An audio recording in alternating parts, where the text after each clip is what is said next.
Welcome back to the deep dive. So we're hitting a paradox today, one that I think really defines a lot of modern existence. Mhm. Why is it that we instinctively rebel against rules, against any kind of structure? We're always chasing this idea of absolute freedom. But the moment we get it, The moment it disappears, we're completely lost, aimless, anxious, all of it. And that's according to this really diverse set of sources we've synthesized for you. yeah, that tension is exactly where we're going to spend our time today. That push and pull between wanting total freedom and, needing some kind of guidance. So our sources are pulling from everywhere: global mythology, evolutionary biology, contemporary psychology. And our mission here is really to synthesize these insights. We want to show you, the learner, exactly why structure is so necessary for our psychological health today. And why accepting that struggle, the struggle of just being, is maybe the only way to find real meaning. Okay, let's unpack that, this fundamental tension. A lot of the sources, especially those building on works like Maps of Meaning, they propose that existence itself is, well, it's defined by this ongoing battle between two forces: Order and chaos. order and chaos. Yeah, you can almost think of them as the operating system for human experience. Hmm? So order is the known. It's the predictable. Culture, your home, your job, the rules you follow without thinking. Exactly. Yeah. And chaos is everything else. It's everything outside of that. The vast, threatening unknown. It's the world we haven't mapped yet. But also, and this is critical, it's the unexamined territory inside our own heads. And what's so fascinating is that basically every culture that has ever existed created these universal myths. Yeah. And they did it to give people tools like mental maps to confront this chaos. They were basically psychological survival guides. And within those guys, within those ancient stories, our sources really zero in on two specific psychological mysteries that we're still dealing with. The first is just the human capacity for evil for its own sake. Yeah. That ability to choose to be malevolent just because you can. Right, like the character of Satan in Milton's Paradise Lost. The idea that people don't just do destructive things for a reason. Sometimes they just enjoy watching things burn. And the second mystery, which is maybe even more terrifying because it's internal, is self-deception. How can you lie to yourself? Right. How is it possible for you to know deep down that you're acting against your own best interests or your own values and still believe you can get away with it? That's a huge psychological challenge. It is. Because fundamentally, you never really escape the cost of that. It accumulates. It compounds over time. Speaking of accumulating costs, let's jump into our first segment here. The cost of lacking that structure in the modern world. If you look at, say, the younger generations, millennials, Gen Z in the West, our sources identify this deep hunger for rules, for guidance. It's more than just aimlessness. It's a feeling of being completely overwhelmed. And a big reason for that, especially in schools and universities, is that they were taught two contradictory ideas at the same time. Okay, what were they? Well, on one hand, they were told you must strive, you must achieve, you have to climb the hierarchy. That requires rules, that requires structure. Sure. But then at the very same time, they were taught that all of those structures are, arbitrary, that they're oppressive or just social constructs with no real meaning. So you're left with all the anxiety of the competition, but none of the philosophical ground to actually navigate it. Exactly. They crave rules because the foundation beneath them has been, well, deliberately eroded. And that erosion leads straight to modern moral relativism. Yeah, it does. Our analysis points to three main historical sources for this belief that all morality is basically arbitrary. First, just increased historical awareness. The more history we learned, the more we saw that ethics change wildly. What was moral then is monstrous now. Second would be globalization, right? Exploration. Suddenly we're meeting tribes and cultures with perfectly functional ethics for them, but they're totally incompatible with our own. And the third one, and this was maybe the knockout blow, was the rise of modern science. It just systematically attacked traditional religious moral foundations. And this created that big divide. The big divide. You have objective facts on one side, Right. real, universal, things you can verify, and then you have subjective values on the other. Personal, emotional, and therefore less real. But this is where it gets really interesting, because the source material just launches this powerful critique against that whole idea. It calls that split naive. It's deeply naive. I mean, the argument is that the values you hold are precisely what determine what you even choose to focus on and what you accept as a fact in the first place. Okay, explain that. Well, think about it. If you're a scientist and your core value is saving the planet, you are naturally going to focus on environmental data. Your confirmation bias kicks in. You will see and accept different facts than someone whose core value is, say, economic growth. So your values act like a filter. They shape what you even notice. They shape your entire perception. We pretend facts dictate our values, but so often it's the other way around. And we can bring these big ideas, order and chaos, right down to daily life. Absolutely. Order is, well, it's stopping at a red light, getting your paycheck, filing your tax return. It's mundane, but it's necessary. But chaos is when that all collapses. A trusted friend betrays you, your company fails, your job is gone. The sources have this great visceral example. Yeah. Filing a tax return, that's order. Right. But being subjected to a comprehensive tax audit, that's chaos. The system itself turning on you. And the material suggests that most people, if they had the choice, would rather be mugged on the street. They'd rather be mugs. That is terrifying. Preferring a quick external attack over a slow systemic one, it shows how much we need that stable structure. When the system becomes the predator, it hits our deepest fears. And our reaction to that kind of chaos is just hardwired into us. It's a three-tiered defense. First, there's a fast, ancient, physical instinct, the thing that kept our ancestors alive. Then comes the slower emotional response, the fear, the anxiety. And finally, the thinking part. Finally, high-level cognition. And that's the agonizing part that can take weeks, months, sometimes years to process what happened and rebuild your world. Okay, so we've established this deep psychological need for structure. Now let's pivot. Segment 2. Because what's really amazing is that this need isn't just in our heads. It's rooted in something way more fundamental. Our biology. Our basic biological imperative for status. We're connecting the structure to hierarchy. And these dominance hierarchies, they're not some evil human invention. No, not at all. They are ancient, they are necessary, and they are everywhere in nature. It's a basic organizing principle of life itself. I mean, you can see it in farm your chickens. The pecking order. Exactly. Your survival is literally tied to your status. The top chickens eat first, the ones at the bottom get scraps, and they might actually starve. Or take the tiny wren songbirds. They look small and cute, but they are ruthless. I've heard this, yeah. They fight viciously for the best territory. The spot that's safest from predators, closest to food. And why? Because getting the best territory means you get the best mate, which means your genes continue.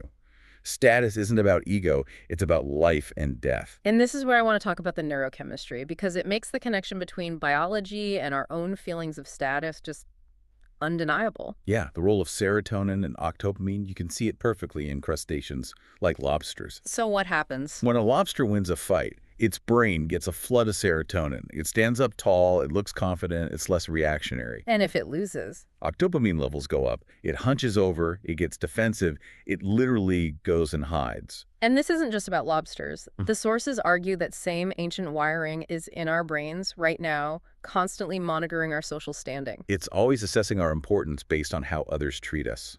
And if that assessment comes back low status, the brain actually limits the availability of serotonin. Which makes you anxious, stressed, hyper-reactive. And in a way, that's a necessary reaction. The brain is saying, you are in an emergency zone, be ready for attack, because that's what a low-status position is. And the consequences are just brutal. Chronic unhappiness, more illness, and you become an easy target. An easy target for malevolent people, psychopaths, bullies, who are very good at spotting vulnerability. Now, I have to push back a little here. A lot of people hear hierarchy, and they immediately think this is an excuse for toxic power structures. Are the sources just saying we should accept being low status? That's a critical question, and the answer is emphatically no. The sources argue that the best kind of hierarchy isn't based on power or force. It's based on competence, on voluntary negotiation and real achievement. So the goal isn't to destroy hierarchy because that's impossible. Right. The goal is to constantly strive to make sure the hierarchies you're in are ethical and based on something true. That makes sense. It reframes the struggle. But the problem today is compounded by the internet, right? By instant global comparison. Precisely. You might be a decent local guitarist, but in one click, you know for a fact you are not Jimmy Page. And the internal critic that results from that is it's crushing. It concludes that life is a zero-sum game, that you're just not good enough, and the only logical thing to do is just give up. And this is where that nihilistic philosophy comes from. The idea that the only way to cope is to tell yourself a positive illusion, a lie, basically, just to get through the day. Which the sources say is a terrifying response. Yeah. The true path, which we're moving into now, demands something much, much harder. And that takes us to segment 3, the path to meaning, which begins with truth and personal responsibility. It does. And the first step is to confront the enemy within. To recognize that the snake in the Garden of Eden isn't a literal reptile. It's a metaphor for the psychological internal enemy that lives in every human heart. There's that devastating quote from Alexander Solzhenitsyn that just crystallizes this. The line separating good and evil runs not through states, nor classes, nor political parties, but right through every human heart. That's a terrifying thought. It is. It means the ultimate source of chaos isn't the system or the government. It's the weakness, the malevolence, the self-deception inside your own character. We are our own biggest problem. And the sources give us this stark choice in how to react to that. You can go down the nihilistic path of vengeance, like the Columbine killers. They saw themselves as victims and decided to destroy the unworthy people they blamed. They decided the system was evil, so they would answer with evil. Whoa. Or you can choose the path of transformation. Solzhenitsyn, suffering unimaginable horror in the Soviet Gulag, chose to look inward. He examined his own past failures, his own contributions to the mess, and he transformed himself. And that internal work led to the Gulag Archipelago. A book so powerful it intellectually destroyed the credibility of global communism.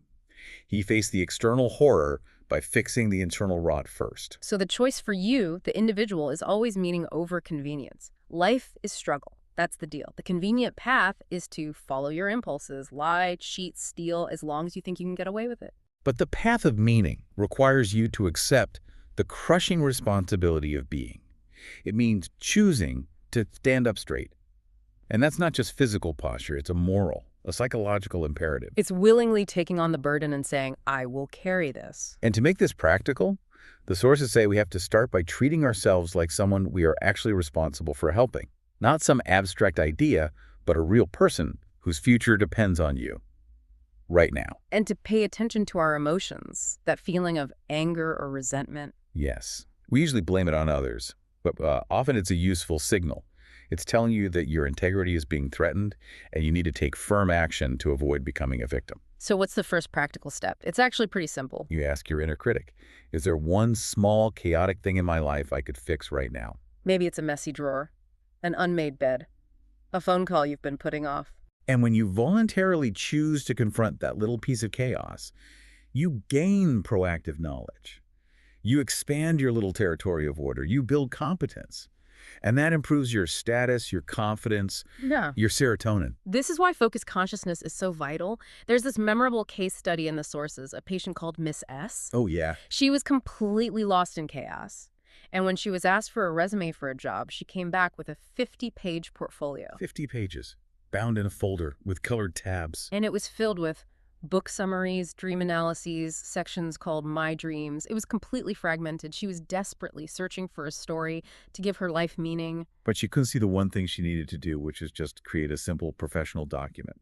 She was lost in a sea of her own unstructured chaos. And the insight there is just so critical.